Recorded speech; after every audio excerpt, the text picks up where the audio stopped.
वक्त सब कुछ सिखा देता है, लोगों के बिना रहना भी और लोगों के बिना जीना भी। दर्द भी उन्हीं को मिलते हैं जो हर रिश्ता दिल से निभाते हैं। मतलबी होना तो इंसान की फितरत है। बारिश रुक जाने के बाद तो छतरी भी बोझ लगने लगती है। अकेले हो तो विचारों पर काबू रखो और सबके साथ हो तो जुबान पर काबू रखो। रुलाया ना कर हर बात ऐ जिंदगी, जरूरी नहीं सबकी किस्मत में चुप कराने वाले हो। आप कितने भी अच्छे इंसान क्यों ना हो, आप हमेशा किसी की कहानी में बुरे जरूर होते हैं। वक्त भी हैरान है, इतनी जल्दी तो मैं भी नहीं बदलता जितनी जल्दी हम लोग बदलते हैं। कोई तराजू नहीं होता रिश्तों को तौलने के लिए, परवाह बताती है कि ख्याल का पलड़ा कितना भारी है। किसी भी व्यक्ति की सहनशीलता एक खींचे हुए रबर की तरह होती है। एक सीमा से ज्यादा खींचे जाने पर उसका टूटना तय है। इतिहास कहता है कि कल सुख था, विज्ञान कहता है कि कल सुख होगा, लेकिन पता है धर्म क्या कहता है? अगर मन सच्चा और दिल अच्छा है तो हर रोज सुख होगा। आदत थी मेरी सबसे हंसकर बोलना, मेरा शौक ही मुझे बदनाम कर गया। श्री कृष्ण कहते हैं खोई हुई दौलत, भूली हुई विद्या फिर से लौट सकते हैं, पर क्या खोया हुआ समय कभी लौटता है? नहीं। सारी जिंदगी रखा है रिश्तों का भर्म मैंने, लेकिन सच तो यह है कि खुद के सिवा कोई अपना नहीं होता। संसार में सुई बनकर रहें, कैंची बनकर नहीं। सुई दो को एक कर देती है और कैंची एक को दो कर देती है। व्यक्ति क्या है ये महत्वपूर्ण नहीं है, परंतु व्यक्ति में क्या है ये बहुत महत्वपूर्ण है। लोगों का मुंह बंद करवाने से अच्छा है अपने कान बंद कर लो, जिंदगी बेहतर बन जाएगी। श्री कृष्ण कहते हैं जीवन में समस्याओं से कौन घिरा रहना चाहता है, कौन कठिनाइयों से घिरा रहना चाहता है? कोई नहीं। आप भी ऐसा नहीं चाहोगे तो ऐसा करने के लिए आप क्या करते हैं? ऐसा करने के लिए अधिकतर लोग कठिनाइयों से दूर भागते हैं, समस्याओं से दूर रहते हैं, और यही आप सबसे बड़ी भूल कर बैठते हैं। समस्या जंगली पशु के समान होती है, जिससे आप जितना दूर भागेंगे वो उतना ही विकराल रूप धारण कर लेगा और अंततः आपका अंत कर देगा। तो इस समस्या से कैसे बचा जाए? और इस समस्या का हल है कि आप अपने परिश्रम से, अपनी लगन से, अपनी दृढ़ता से समस्या का हल ढूंढना होगा। यदि नाविक को कुशल खेवैया बनना है तो वो शांत समुद्र में नहीं बन सकता, उसे तो तूफान का सामना करना ही होगा। श्री कृष्ण कहते हैं कि इतिहास गवाह है कि जिसकी बराबरी नहीं की जा सकती उसकी बदनामी शुरू कर दी जाती है। समय एक नदी की तरह है, हम एक ही पानी को दोबारा नहीं छू सकते। जो धारा बह चुकी है वह फिर कभी नहीं आएगी। संभल के रहो ऐसे लोगों से जिनके दिल में भी दिमाग होता है। कोई भी इंसान ऐसे ही अपने आप नहीं बदलता। जिंदगी में कुछ ऐसे हादसे हो जाते हैं जो इंसान को बदलने पर मजबूर कर देते हैं। किसी ने एक संत से पूछा गुस्सा क्या है? संत ने बहुत अच्छा जवाब दिया, किसी और की गलती की सजा खुद को देना। वक्त के साथ चलना कोई जरूरी नहीं है, सच के साथ चलिए, एक दिन वक्त आपके साथ चलेगा। साइकिल और जिंदगी तभी बेहतर चल सकती है जब उसमें चैन हो। कुछ सच तो हम पहले से जानते थे, बस देखना चाहते थे कि लोग झूठ कहां तक बोल सकते हैं। जब इंसान का स्वार्थ पूरा हो जाता है तब वह आपसे मिलना तो दूर, आपसे बोलना भी छोड़ देता है। मुश्किल वक्त का सबसे बड़ा सहारा है उम्मीद, जो एक प्यारी सी मुस्कान देकर कानों में धीरे से कहती है सब्र रख, सब अच्छा ही होगा। जरूरी नहीं हमेशा बुरे कर्मों की वजह से ही दर्द सहने को मिले। कई बार हद से ज्यादा अच्छे होने की कीमत चुकानी पड़ती है। किस्मत और हालात दोनों जब साथ ना दे तो उनकी भी सुननी पड़ती है जिनकी कोई औकात नहीं होती। कोशिश आखिरी सांस तक करनी चाहिए, या तो लक्ष्य हासिल होगा या अनुभव।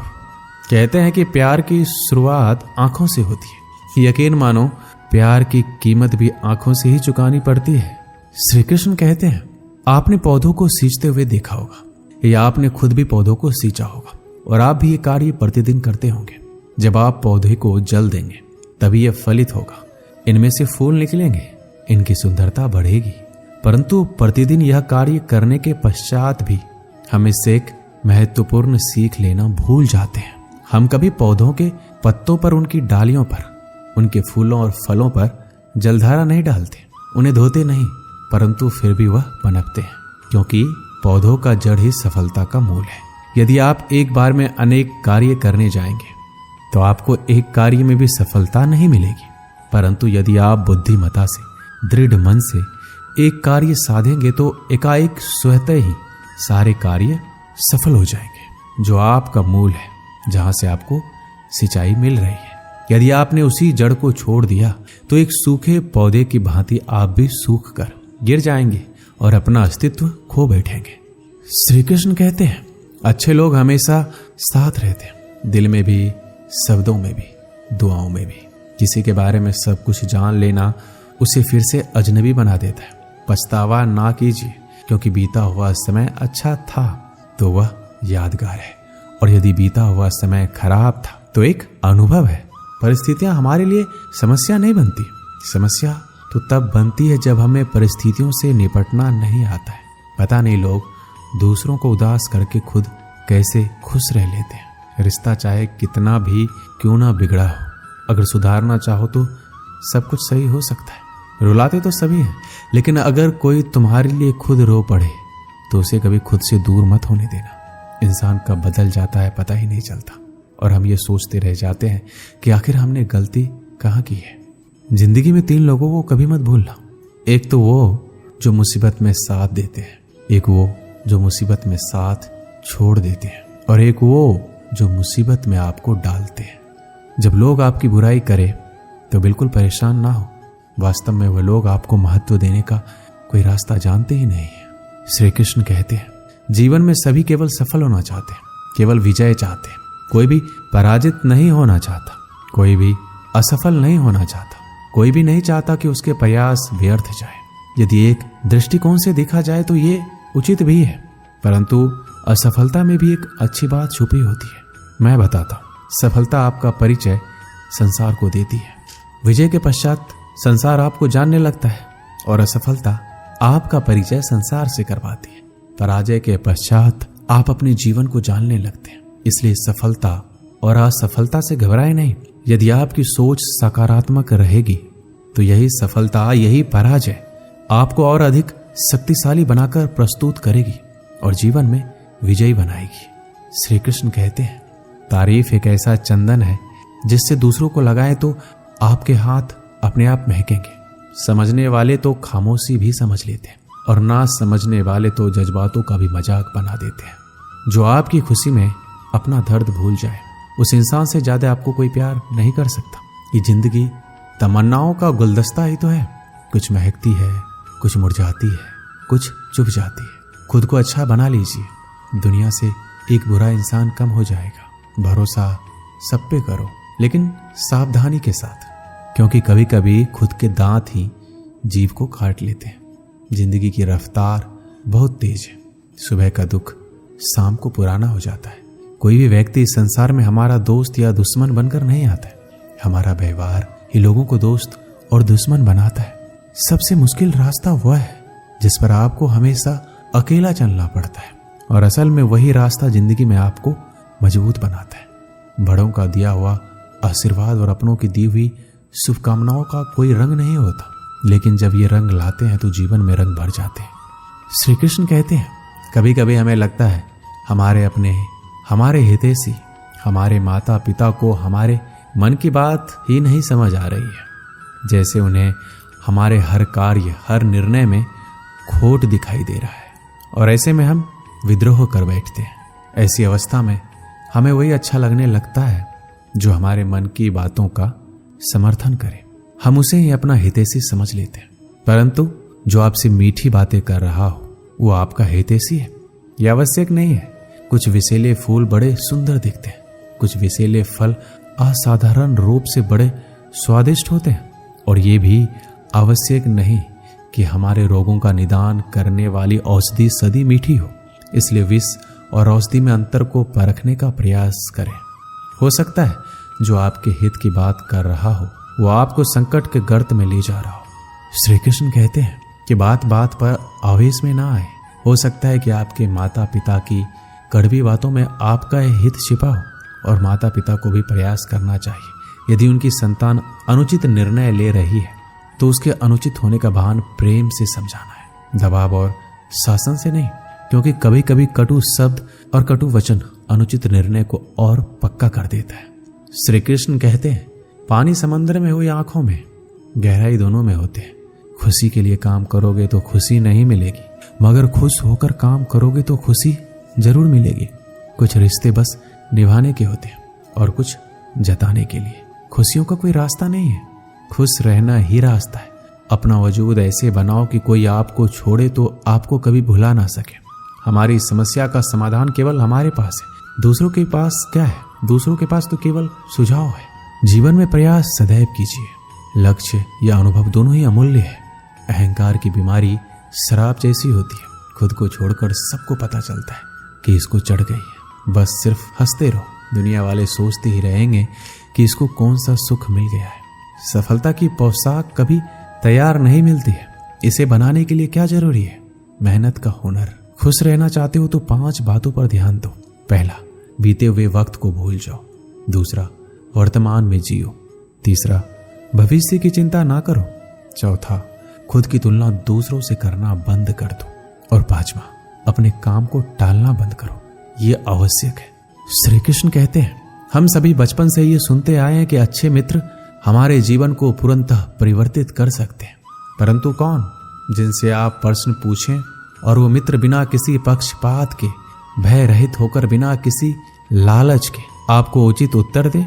परंतु सबके समक्ष ये समस्या आ जाती है कि आज के समय में ऐसे मित्र मिलना दुर्लभ है, वो तो होते ही नहीं। परंतु आपको मैं एक बात बताता हूँ, हम सबके पास भी एक ऐसा मित्र होता है, बस हम उसे पहचान ही नहीं पाते। वो है दर्पण। दर्पण के समक्ष खड़े होकर आप स्वयं से पूछिए कि यदि आज आपका अंतिम दिन होता तो क्या आप वही करते जो आप कर रहे थे? आपको उत्तर मिले या ना मिले, परंतु आपकी दिशा अवश्य बदले। इसलिए आपसे अतिरिक्त आपका सबसे घनिष्ठ मित्र, सबसे अच्छा मित्र कोई नहीं है। श्री कृष्ण कहते हैं, सब कुछ सहन करना भी चाहिए, क्योंकि हम में भी ऐसी बहुत सी कमियां हैं जिन्हें दूसरे सहन करते हैं। अज्ञानी व्यक्ति गलती छुपाकर बड़ा बनता है और ज्ञानी व्यक्ति गलती मिटाकर बड़ा बनता है। ये मौत भी बड़ी अजीब चीज है। एक दिन मरने के लिए पूरी जिंदगी जीना पड़ता है। किस्मत हमारे हाथ में नहीं, पर फैसले तो हमारे हाथ में है। किस्मत हमारे फैसलों को नहीं बदल सकती, पर फैसले हमारी किस्मत बदल सकती है। हर चीज अपने वक्त पर।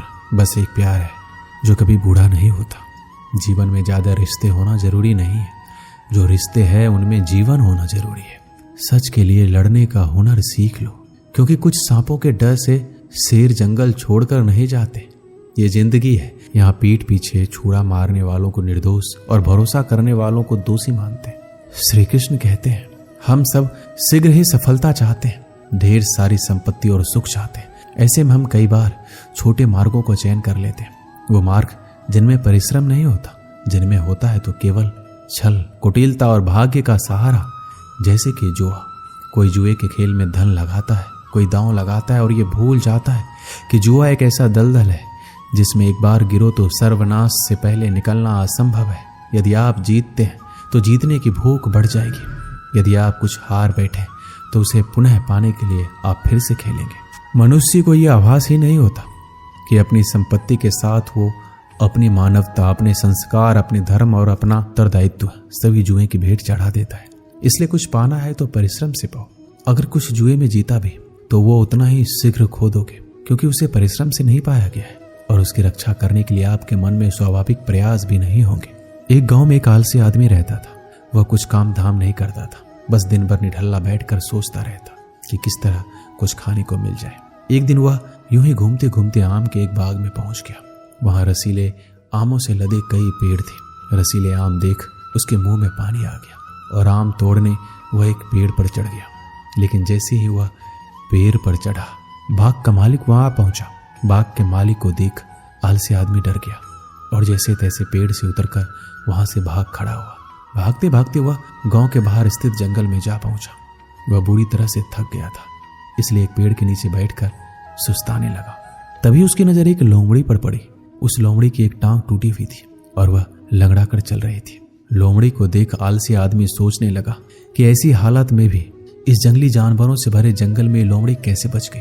इसका अब तक शिकार कैसे नहीं हुआ? जिज्ञासा में वह एक पेड़ पर चढ़ गया और वहां बैठकर देखने लगा कि अब लोमड़ी के साथ क्या होगा। कुछ ही पल बीते थे कि पूरा जंगल शेर की दहाड़ से गूंज उठा, जिसे सुनकर सारे जानवर डरकर भागने लगे। लेकिन लोमड़ी अपनी टूटी टांग के साथ भाग नहीं सकती थी, वह वहीं खड़ी रही। शेर लोमड़ी के पास आने लगा। आलसी आदमी ने सोचा कि अब शेर लोमड़ी को मारकर खा जाएगा, लेकिन आगे जो हुआ वह कुछ अजीब था। शेर लोमड़ी के पास पहुंचकर खड़ा हो गया।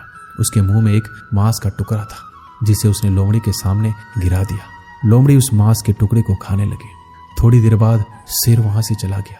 यह घटना देखकर आलसी आदमी सोचने लगा कि भगवान सच में सर्वसर्वा है। उसने धरती के समस्त प्राणियों के लिए, चाहे वह जानवर हो या इंसान, खाने पीने का प्रबंध करके रखा है। वह अपने घर लौट आया। घर आकर वह 3 से 4 दिन तक बिस्तर पर लेटकर प्रतीक्षा करने लगा कि जैसे भगवान ने शेर के द्वारा लोमड़ी के लिए भोजन भिजवाया था, वैसे ही उसके लिए कोई ना कोई खाने पीने का सामान ले आएगा। लेकिन ऐसा कुछ नहीं हुआ। भूख से उसके हालात खराब होने लगे। आखिरकार उसे घर से बाहर निकलना ही पड़ा। घर के बाहर उसे एक पेड़ के नीचे बैठे हुए बाबा दिखाई पड़े। वह उनके पास गया और जंगल का सारा वृत्तांत सुनाते हुए बोला, बाबा जी, भगवान मेरे साथ ऐसा क्यों कर रहे हैं? उनके पास जानवरों के लिए भोजन का प्रबंध है, लेकिन इंसानों के लिए क्यों नहीं? बाबा जी ने उत्तर दिया, बेटा ऐसी बात नहीं है। भगवान के पास सारे प्रबंध है, दूसरों की तरह तुम्हारे लिए भी। लेकिन बात यह है, वो तुम्हें लोमड़ी नहीं शेर बनाना चाहते हैं। दोस्तों, इस कहानी से हमें यही सीख मिलती है कि हम सब के भीतर क्षमताओं का असीम भंडार है। बस अपनी अज्ञानतावश हम उन्हें पहचान नहीं पाते और स्वयं को कामचोर समझकर दूसरों की सहायता की प्रतीक्षा करते रहते हैं। स्वयं की क्षमता पहचानिए, दूसरों की सहायता की प्रतीक्षा मत कीजिए। इतने सक्षम बनिए कि आप दूसरों की सहायता कर सकें। दोस्तों, इस वीडियो में बस इतना ही। मिलते हैं अगली वीडियो में। अपना ख्याल रखिएगा। जय श्री कृष्णा।